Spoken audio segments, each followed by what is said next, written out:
예배 시간이 됐습니다.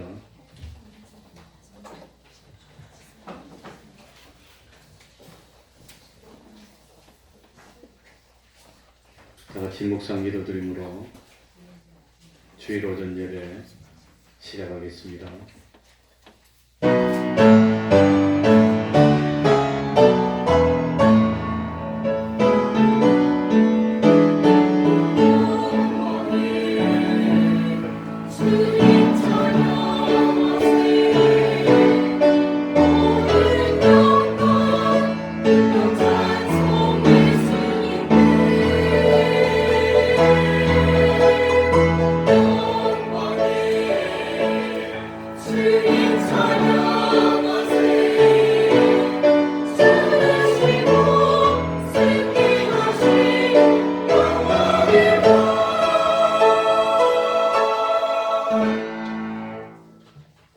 하나님 아버지, 거룩한 주일을 허락하여 주시고 우리를 감동으로 역사하여 주셔서 하나님 앞으로 불러주시고 예배드릴 수 있는 은혜 베풀어 주셨으니 진실로 감사드리고 또한 감사드립니다.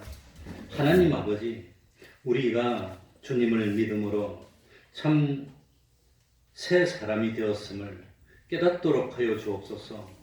이전에는 세상에 속하였고 이전에는 사람에 속하여서 세상을 바라보고 사람의 도움을 받고 살던 그 삶은 이제 끝이 나고 참 우리는 하늘나라에 속하였고 하나님만 바라보며 참 하나님의 도움만 받고 세상을 살면서 썩을 것을 썩지 않을 것으로, 욕된 것을 영광스러운 것으로, 참 육의 것을 신령한 것으로, 약한 것을 강한 것으로 변화시켜 나가는 이 구원의 길을 가고 있다는 사실을 깨닫는 저희들이 될 수 있도록 하여 주옵소서. 이제는 몸이 세상에 살고 있지만 순간을 사는 저희들에게 영생을 사모하는 그런 마음을 주시고 이제는 영원한 하늘나라를 소망하여서 그 소망이 참 소망이 되게 하여 주시고 날마다 하늘나라의 창고에 보화를 쌓는 놀라운 구원의 길을 갈 수 있도록 하여 주셨으니 진실로 감사드립니다.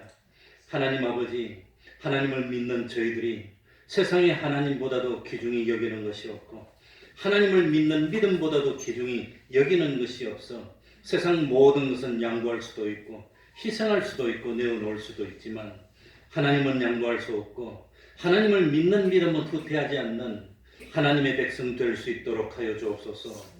하나님이 주시는 생명의 만나를 먹고 영육이 강건케 하여 주시고 참 믿음이 생겨져서 세상 사람들이 육의 눈으로 보지 못하는 신령한 하나님의 역사를 보고 말할 수 없는 기쁨으로 원하고 원하여서 참 주님을 땅끝까지 가서 전파할 수 있는 복된 주님의 증인이 되는 삶을 사는 저희들이 될 수 있도록 은혜 베풀어 주옵소서.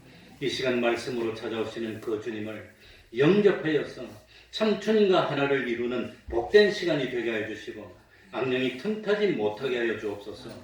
참 우리 하나님이 받으실 수 있는 진정과 실력의 예배드리게 하여 주시고 주님의 이름으로 모인 곳곳마다 하나님의 은총이 함께하여 주옵소서. 예수님 이름으로 기도하옵나이다. 아멘. 다 같이 자리에서 일어나셔서 찬송가 14장입니다. 찬송가 14장입니다.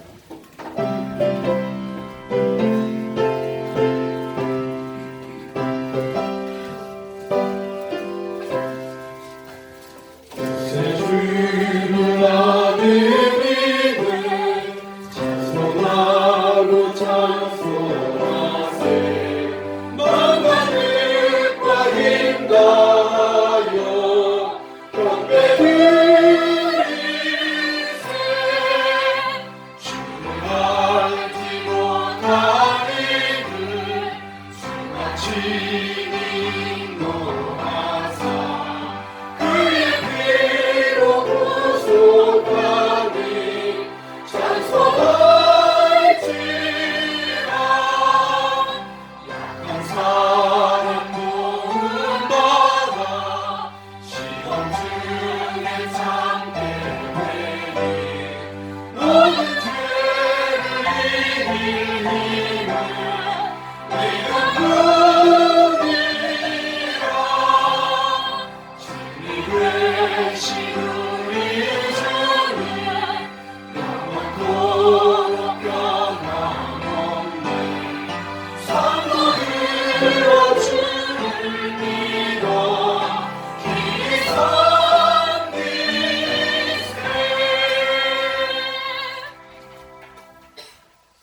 전능하사 천지를 만드신 하나님 아버지를 내가 믿사오며 그 외아들 우리 주 예수 그리스도를 믿사오니 이는 성령으로 잉태하사 동정녀 마리아에게 나시고 본디오 빌라도에게 고난을 받으사 십자가에 못 박혀 죽으시고 장사한 지 사흘 만에 죽은 자 가운데서 다시 살아나시며 하늘에 오르사 전능하신 하나님 우편에 앉아 계시다가 저리로서 산자와 죽은 자를 심판하러 오시리라.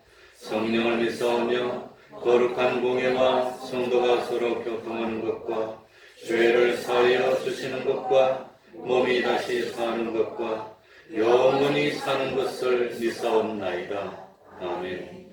자리에 앉으셔서 찬송가 236장입니다. 236장입니다.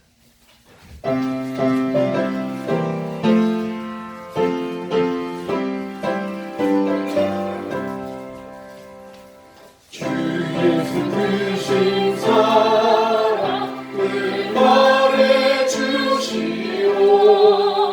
평생에 듣던 말씀 또 들려주시오.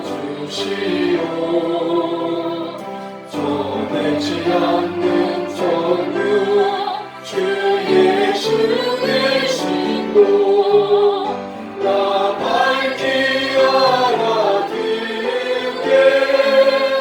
또 들려주시오.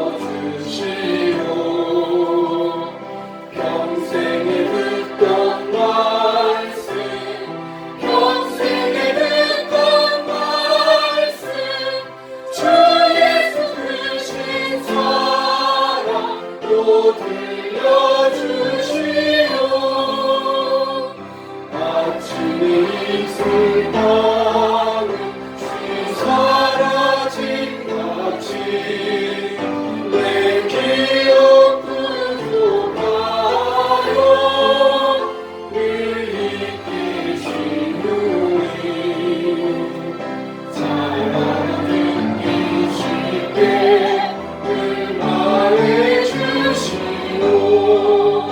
날 구속하신 사랑 또 들려주시오. 평생에 듣던 말씀 평생에 듣던 말씀 주 예수 크신 사랑 또 들려주시오. 주 예수 나를 위해 이 세상 오셔서 날 구속하시는 은혜 날 알려 주시오. 나 같은 사람 위에 주 보혈 흘렸네. 이 복스러운 말씀 또 들려주시오. 평생에 듣던 말씀 평생에 듣던 말씀 주 예수 크신 사랑 또 들려주시오. 이 세상 얻긴 영광 날 미혹할 때에 주 예수 크신 사랑을 들려주시오. 저녁에 빛난 영광 내 눈에 비칠 때 주 예수 크신 사랑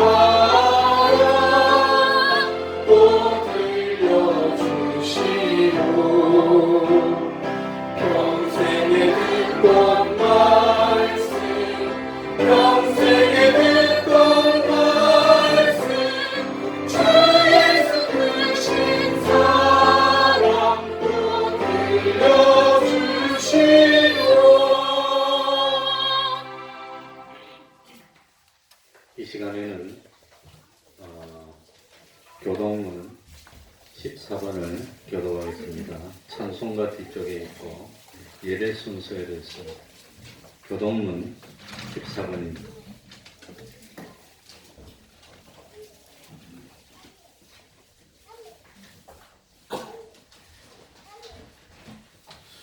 교동문 14번입니다. 교도하겠습니다.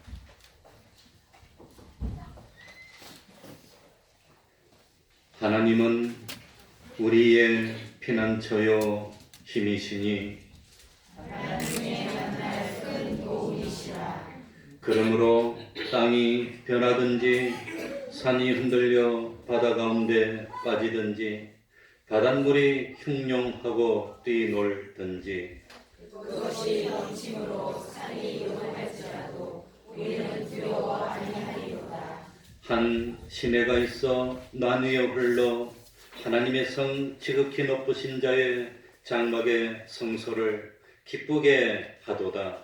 하나님이 그 성중에 거하시되 성이 요동치 아니할 것이라. 새벽에 하나님이 도우시리로다. 저가 땅 끝까지 전쟁을 쉬게 하시며 활을 꺾고 창을 끊으며 수레를 불사르시는도다. 너희는 가만히 있어 내가 하나님 됨을 알지어다. 내가 열방과 세계 중에서 높임을 받으리라 하시도다. 만군의 여호와께서 우리와 함께 하시니 야곱의 하나님은 우리의 피난처시로다. 아멘. 이제 정당 성가대 찬양 읽겠습니다. 우리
예배를 위해서 기도해 주시겠습니다. 다 같이 기도드리겠습니다.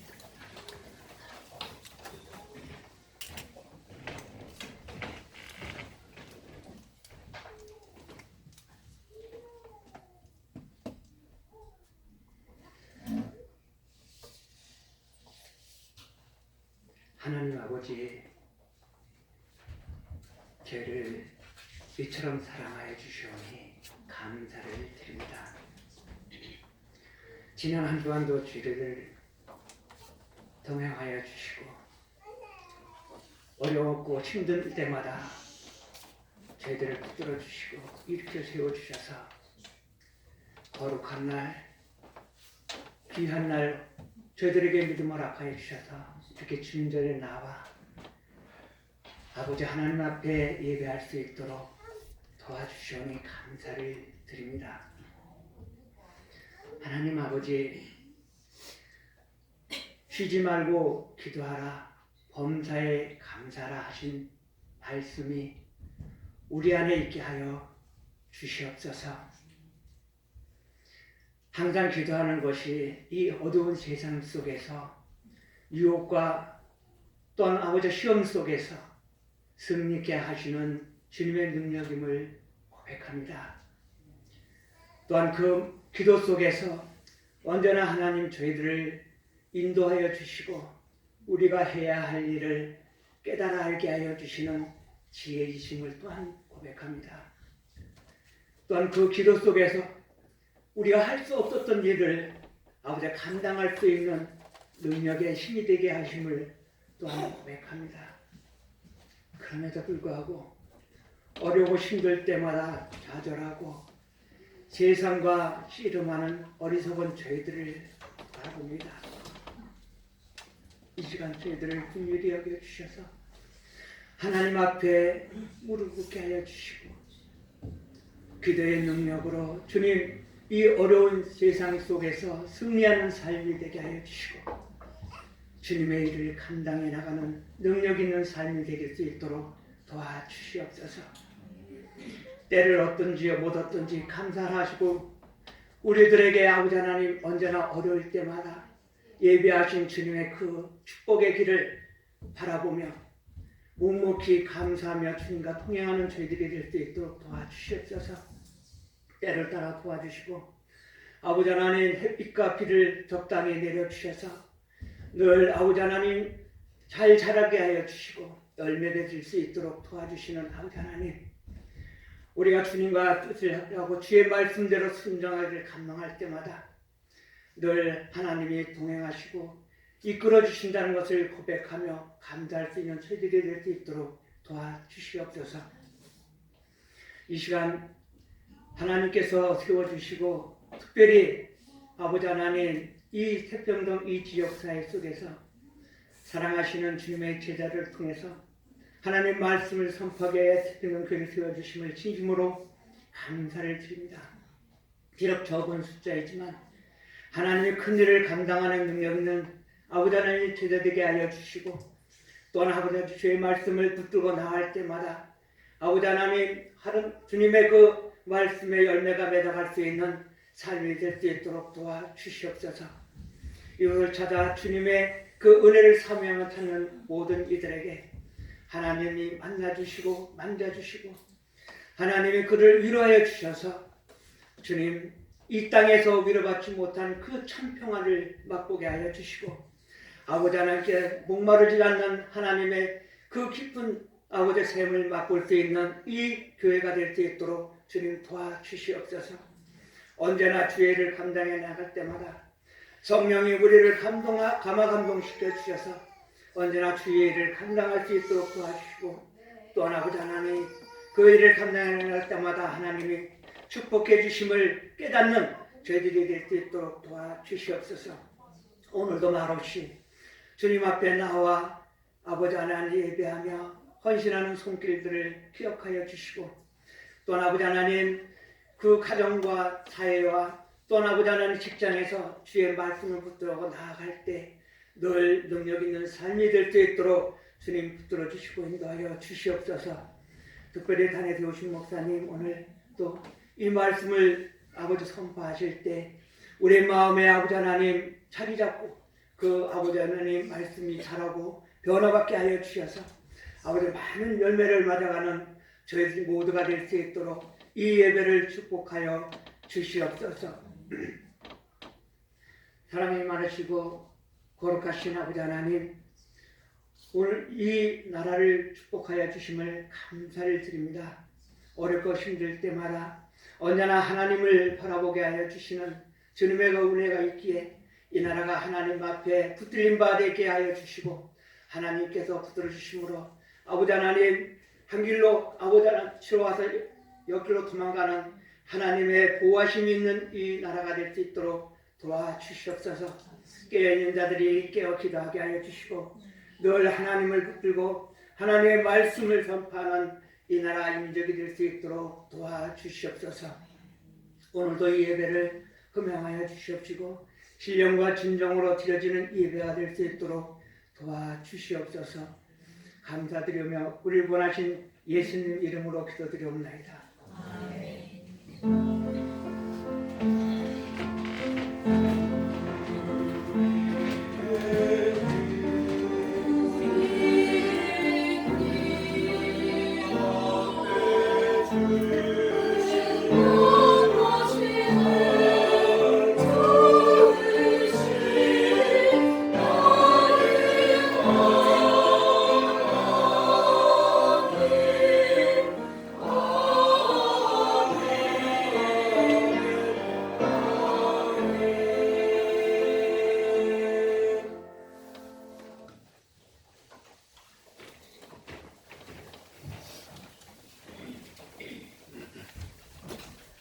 하나님의 말씀은 신약성경입니다.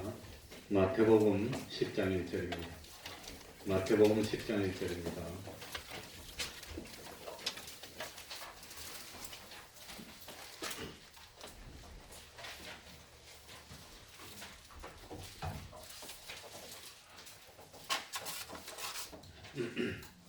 제가 읽겠습니다.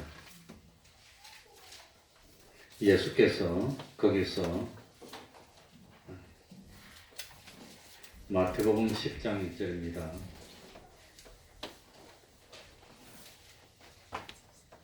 예수께서 그 12 제자를 부르사 더러운 귀신을 쫓아내며 모든 병과 모든 약한 것을 고치는 권능을 주시니라.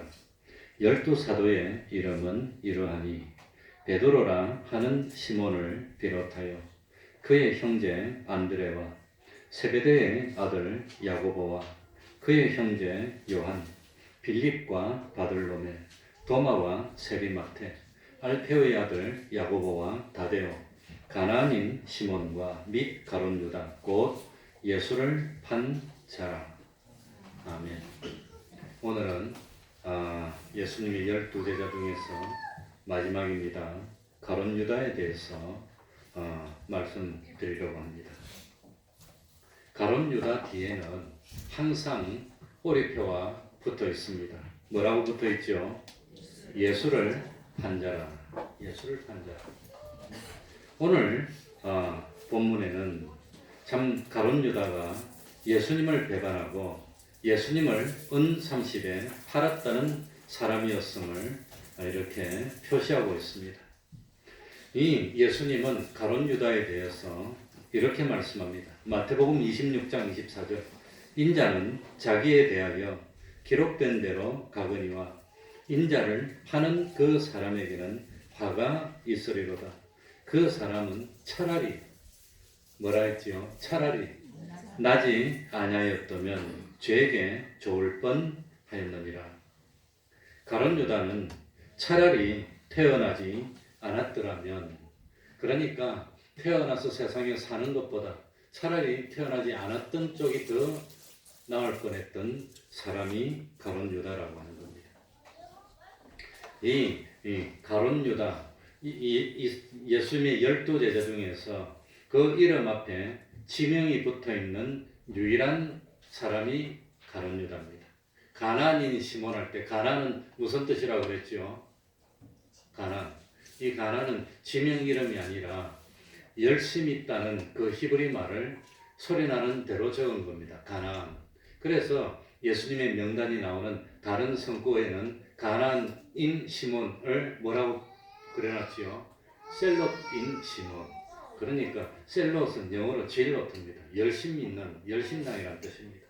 그런데 유별나게 이 유다 앞에만 지명 이름을 붙여서 그 유다가 출신이 뭡니까? 가롯이라는 뜻입니다. 가롯은 뭐냐면 히브리어로 그리옷이라는 곳입니다. 그리옷, 가롯이. 이 가롯 그리옷이라는 지명이 구약에 2번이 나옵니다. 한 번은 아모스 2장 2절에 나오고 한 번은 여호수아 15장 25절에 나옵니다. 그러니까 가롯 유다는 유다의 남쪽 지방이었던 그리옷 출신이었다고 하는 겁니다. 그에 비해서 12제자 중에서 11제자는 전부 다 남쪽 출신일까요? 북쪽 출신일까요? 북쪽입니다. 갈릴리 근처 출신입니다. 그러니까 12제자 중에 11명의 제자가 전부 다 이 북쪽 지방의 출신인데 오로지 유다만 남쪽 그리옷 출신이었다고 하는 겁니다. 그래서 이 유다는 아마도 저 나머지 사람들은 저 북쪽이고 이 사람은 남쪽이고 그러니까 아마 다 뭡니까? 방언이 달랐을 거예요. 또 말투도 다르고 이 뭐 참 뭡니까? 우리말로 하면 뭐라 사투리 같은 것이 들어가가지고 서로 말투도 다르고 생활 습관도 좀 다르고 아마 그랬던 것 같습니다. 그러니까 어딘지 모르지만 나머지 11제자들과 비교했을 때 유다는 달랐다는 겁니다. 이게 달랐습니다. 먼저 이 유다라는 이름에 대해서 말씀드리면 유다는 아마 이스라엘 사람들 중에서 가장 흔한 이름 야곱, 제이콥하고 똑같은 그런 흔한 이름이고 유다라는 이름이 좋은 의미일까요? 나쁜 의미일까요? 어떨 것 같습니까? 예수님은 어느 지파에서 났지요? 유다 지파에서 납니다. 그러니까 이 야곱의 12아들 중에서 4번째 아들이었던 유다의 자손으로 예수님이 온 거 보면 유다는 아주 좋은 뜻입니다. 정말 좋은 뜻입니다. 그런데 참 예수님의 12제자 중에 유다라는 이름을 가진 사람이 무려 3명이나 있습니다. 3명. 쌍둥이였던 제자가 누구였지요? 도마가 쌍둥이라는 뜻입니다. 그 도마의 본명이 뭡니까? 유다입니다. 유다. 또 젖둥이라는 뜻이 누구였지요? 다데오. 이 다데오도 본명이 뭐였지요? 유다 다데오입니다. 그리고 3번째 예수님을 팔았던 제자 이름도 유다입니다. 그런데 다른 유다하고 구별하기 위해서 특별히 이 유다 앞에는 꼭 지명 이름을 붙여서 가롯, 그리옷 지방의 사람 유다, 가롯 유다 이렇게 말했다고 하는 겁니다. 그러니 유다는 원래 하나님을 찬송한다는 뜻입니다. 얼마나 좋은 이름입니까? 하나님을 찬양하고 하나님을 찬송하고 하나님께 영광 돌리고 그러니까 참 이렇게 좋은 뜻이기 때문에 이스라엘 사람 중에서 유다라는 사람이 많습니다. 그런데 지금은 그 유다 때문에 유다가 제일 나쁜 이름이 되고 말았습니다. 유다만 들어가면 그건 재수 없는 겁니다.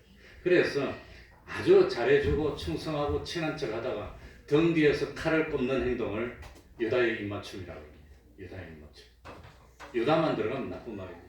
그리고 뭡니까? 이 다른 짐승을 도살장으로 인도할 때 미국 같은 데는 소를 수천 마리 키웁니다. 하루에 뭐 수천 마리씩 도살하는데 이 소가 어떤 습성이 있냐면은 우두머리 되는 소가 앞에 가면 수천 마리 다 따라오는 겁니다. 그래가지고 이 우두머리 되는 소가 뭡니까? 이 도살장으로 인도하는 소를 제일 크고 아주 잘생기고 늠름한 소를 뽑아 훈련을 시킵니다. 그러면 이 잘생긴 소가 목장을 확 휘젓고 다니면 언젠가 보면 이 소들이 다 그 소를 따라서 쭉 다니는 겁니다. 그래서 그 소가 마지막에 어디로 들어가면 도살장에 도살타는 입구로 싹 들어오면 이 소는 옆으로 빠지고 나머지 소는 줄줄줄 저들이 자기 그러면 도살장으로 다 들어갑니다. 그래서 도살장으로 인도하는 그 뭡니까? 염소를 유다 염소로 그럽니다. 유다소 그런 역할을 하는 게 유다입니다. 그리고 남이 무슨 일을 하고 있다는 걸 몰래 엿보는 구멍을 유다 구멍, 유다 스폴이라고 합니다. 그리고 이 전설에 의하면 유다가 머리카락이 붉었답니다. 그래서 그 머리카락이 붉은 것을 좀 안 좋게 변해서 유다스 칼라라고 합니다. 유다의 색깔. 유다만 들어가면 다 안 좋아. 그만큼 유다는 좋은 의미였는데도 불구하고 가룟 유다 때문에 그 유다만 들어가면 나쁜 거에 되는 겁니다. 나쁜 거. 배반한 사람의 대표적으로 유다라고 그러지 않습니까? 그러니까 이 유다의 아버지가 이름이 시몬입니다. 이 유다 아버지 이름이 시몬인데 요한복음 6장 71절에 나옵니다. 그런데 아들을 놓고 아주 좋은 의미로 하나님을 찬양하고 하나님께 영광을 돌리는 복된 사람이 되라고 아들 이름을 유다라고 지어준 겁니다. 유다. 그런데 가룟 유다는 그 좋았던 아버지의 지어졌던 이름 유다를 아주 이스라엘 역사의 최고로 안 좋은 이름으로 만들고 말았다고 하는 겁니다. 그래서 참 가룟 유다 이 유다라는 이름은 지구상에서 제일 유명한 이름 중에 하나입니다. 예수를 믿는 사람들, 예수를 안 믿는 사람도 가룟 유다는 모르는 사람이 없어. 예수님을 배반해서 팔아넘겼던 사람, 배반자 하면 유다가 떠납니다. 유다. 우리 대한민국에서는 이완용. 아무튼 그렇게 됩니다. 그게 가룟 유다의 제자됨입니다. 두 번째는 가룟 유다가 언제 어떻게 해서 예수님의 제자가 됐나 성경에 안 나옵니다. 이 가룟 유다의 이름이 최초로 성경에 나오는 것이 마태복음 10장 4절입니다. 오늘 읽은 본문입니다. 그래서 이 가룟 유다가 언제 어떤 식으로 예수님의 제자가 되었는지를 우리는 알지를 못합니다. 그러나 단 한 가지 분명한 사실은 이 가룟 유다가 욕심이 많았던 사람입니다. 저희 신목사 같이 욕심이 많았어. 꿈도 많았어. 그런데 이 가룟 유다의 꿈은 뭐냐? 하늘나라의 꿈이 아니라 세상에서 한번 그냥 멋지게 그냥 성공하는 사람이 되고 싶은 게 가룟 유다 꿈인데 자기 꿈을 이루어 줄 수 있는 사람처럼 보였던 제일 매력이 있었던 사람이 예수님이었다고 하는 겁니다. 그래서 이 가룟 유다는 예수님을 스승으로 선택했고 예수님을 따르기 시작했던 것 같습니다.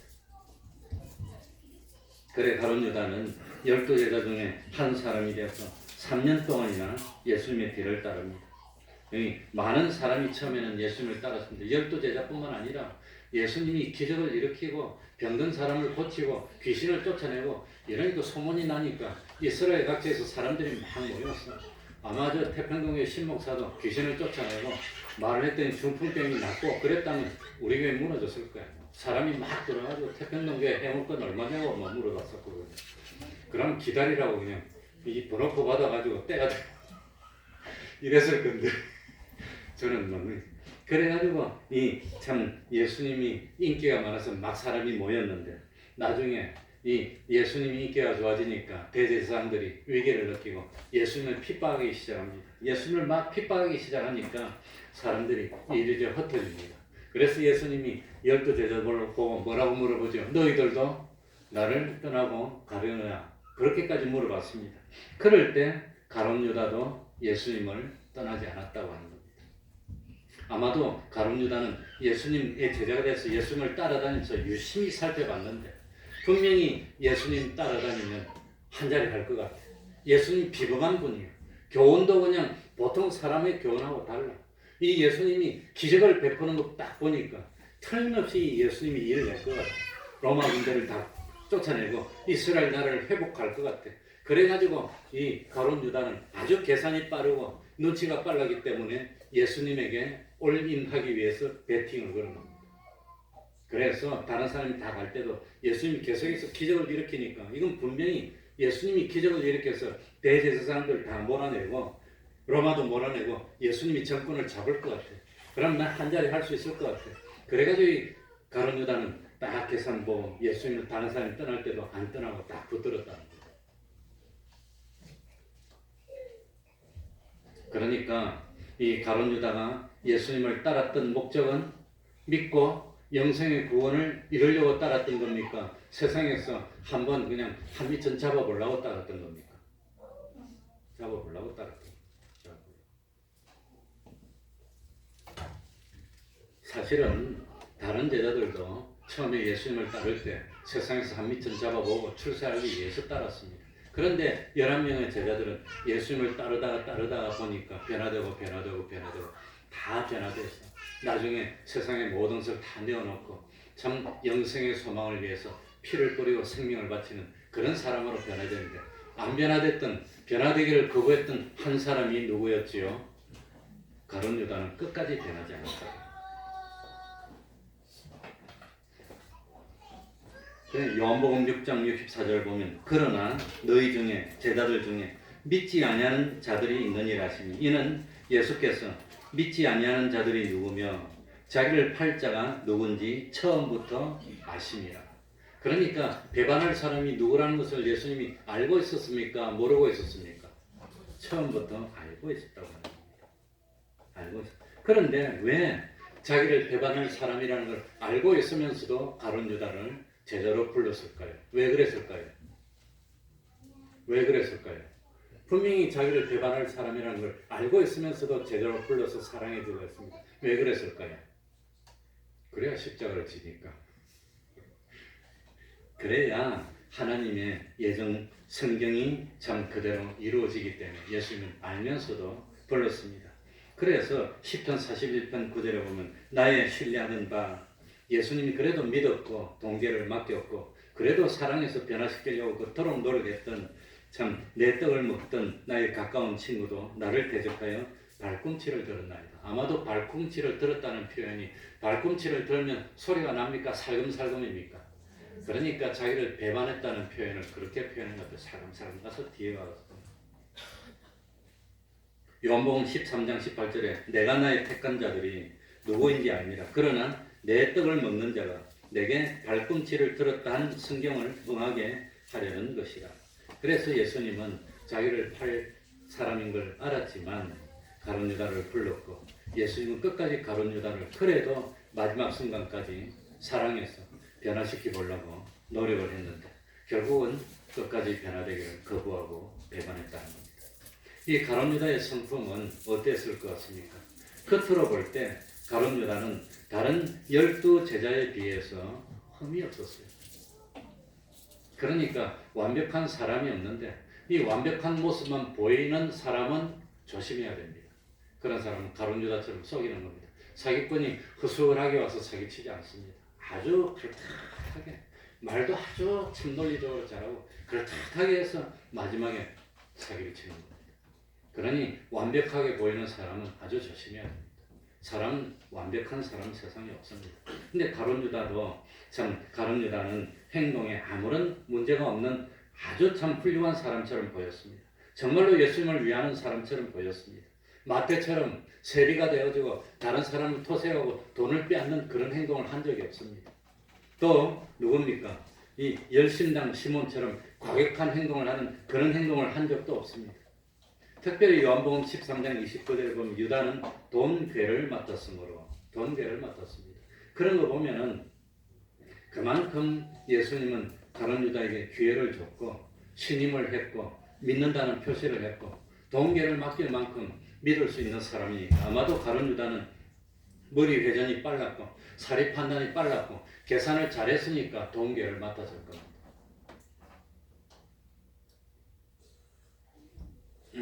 그래 마태복음 26장 21절에 보면 저희가 먹을 때에 이르시되 내가 진실로 너희에게 이르노니 제자들을 너희에게 이르노니 너희 중에 한 사람이 나를 팔리라 이렇게 말을 합니다. 예수님이.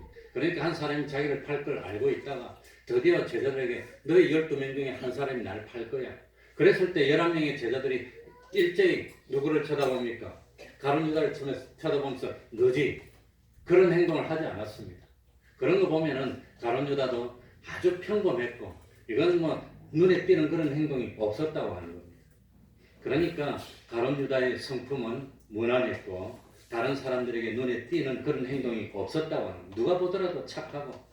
그래서 저는 전도사 시절에 그 교도소에 참 그 면회를 여러 번 가봤는데 그 가보면 그 안에 들어있는 사람이 흉악할 것 같아도 그러지 않습니다. 만나서 면회해보면 그렇게 순하고 착하고 그런데 단지 한 가지 뭐냐 욱 했을 때 못 참고 그냥 보통 사람들은 욱 해도 딱 참는데 그 사람들은 그렇게 평상시에는 그래 잘 참는데 확 났을 때 그때 보통 사람은 이까지 오르다가 딱 참고 그냥 하는데 그 사람들은 그것을 그냥 끄잖아. 그래 제가 어떻게 저런 사람이 여기 들어왔을까? 어떻게 교도소들을 그 이해가 안 되더라고요. 처음에 면회를 많이 다녔는데 그런데 나중에 알고 보니까 그분들은 마지막에 화가 났을 때 절대로 안 해요. 절대 안 해요. 요한복음 12장 5절에 보면 가룟 유다가 한 말이 최초로 한 말이 성경에 나옵니다. 가룟 유다가 한 말은 요한복음 12장에 보면은 이제 그 예수님이 마지막 십자가를 지기 한 주일 전에 와가지고 뭡니까? 잔치를 할 때 마리아가 뭡니까? 예수님의 몸에 향유를 들어붓습니다. 그 모습을 보고 나서가지고 이 가룟 유다 한마디 합니다. 이 향유를 어찌하여 300데나리온에 팔아 가난한 자들에게 주지 아니하였느냐 하니, 이 말이 가룟 유다가 한 말인데 성경에 나오는 최초의 말입니다. 그러니까 이 말을 가룟 유다가 한 것은, 가룟 유다가 뭘 맡고 있으니까? 동계를 맡고 있으니까. 가룟 유다가 예수님의 모든 지출 같은 걸 관리하니까 가룟 유다는 자기의 직책에 맞춰서 이런 말을 할 만한 위치에 있었던 겁니다. 아무도 그 말에 대해서 의심할 이가 없던 겁니다. 그러니 가룟 유다는 향유를 딱 보는 순간 이것이 값어치가 얼마 나간다는 그것까지 다 알고 있었어요. 이거 팔면 300데나리온이면 어마어마한 돈인데 우리 예수님이 활동하고 사역하고 그러는데 충분히 쓸 수 있는데 이걸 왜 허비하느냐, 이렇게 말하니까 가룟 유다는 자기 직책에 충실한 겁니다. 이거 발에 부어버리면 이거 없어지지만 이걸 팔면 300데나리온, 한 데나리온이면 한 사람의 하루 일당인데 300일이면 1년이면 얼마나 큰 돈입니까? 그 돈이면 우리 예수님은 얼마나 공생이 하면서 다 할 수도 있고 먹을 수도 있는데 왜 이걸 허비하느냐. 그러니까 참 가룟 유다는 이 말을 바로 했지만 나중에 사도 요한이 요한복음을 기록할 때는 이 벌써 예수님이 승천하시고 난 뒤에니까 그때 비로소 사도 요한은 하나님의 감동을 받아서 가룟 유다가 이 말을 한 이유는 뭡니까? 그건 가룟 유다가 그 가난한 자를 생각함이 아니요 도적이나 동계를 맞고 거기 넣는 것을 훔쳐가려고 했다는 걸 나중에 알았지. 그 당시는 의심할 만한 그런 게 없었다고 하는 겁니다. 그러니까 가룟 유다는 마지막에 예수님을 파는 행동을 하기 직전까지는 너무나 평범했고 너무나 모범적이고 너무나 참 무난했던 그런 성품이었다는 것을 우리들이 알 수가 있는 겁니다. 예수님은 주옥 같은 산상수훈의 교훈을 했습니다. 제자들에게 가이사랴 빌보에 가서도 얼마나 많은 참 교훈을 하고 그랬겠습니까? 그래서 참 보물을 땅에 쌓지 말고 하늘에 쌓아두라. 이 사람이 온 천을 얻고도 목숨을 잃으면 무엇이 유익하겠느냐 이러면서 교훈을 했는데 아마 이런 교훈은 특별히 누구에게 했을까? 유다에게 한 것 같아요. 유다는 예수님을 따르면서 끝까지 어떤 욕심으로 따랐습니까? 세상 욕심으로 따랐으니까 가룟 유다를 향해서, 다른 제자도 마찬가지지만 보물을 땅에 쌓아봐야 소용없어. 그거 한순간이야. 다 없어지고 말아. 하늘나라에 보물을 쌓아야지 진짜지. 아무리 재물을 많이 얻으면 뭐해? 사람이다. 돈 때문에 부모가 자식 간에도 원수되고 형제 간에도 원수되고 이웃 간에도 원수되고 다 그러는데 그거 아무리 많아봐야 생명 잃으면 무슨 소용이 있니? 이렇게 교훈을 했는데도 불구하고 가룟 유다는 그 교훈을 마음에 받아들였습니까? 받아들이지 않았습니까? 받아들이지 않았고 다른 제자들은 그 교훈을 받으면서 변화되고 세상 것 소용없어. 그리고 다 참 피를 흘리는 땅끝까지 가서 순교의 제물이 되는 그런 참 변화를 이루었는데 가룟 유다는 끝까지 주님이 어떤 교훈을 주셔도 변화되기를 거부하고 받아들이지 않았다고 하는 겁니다.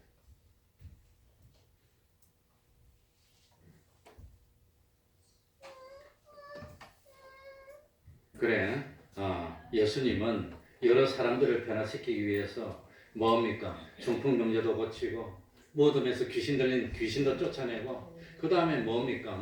바다 위를 걸어오기도 하고 풍랑이는 풍랑을 보면서 잠잠하라고 명하기도 하고 사실은 물로 포도주를 만들고 그렇게 한 모습을 제일 옆에서 지켜본 사람들이 누구지요?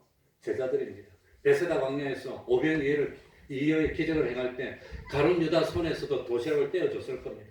가룟 유다도 자기 손으로 떼가지고 사람들에게 막 나눠주니까 이게 안 없어져요. 얼마나 신기해. 이런 걸 봤을 겁니다. 이런 걸 보면서 다른 제자들은 예수님을 누구라고 받아들입니까? 하나님의 아들이야. 하나님의 아들이야. 우리의 구세주야. 그렇게 받아들이는데 가룟 유다는 그런 모습을 보면서 이분이 하나님의 아들이야. 이렇게 받아들이는 것이 아니라 이분을 따르면 세상에서 뭘 이룰 수 있겠다?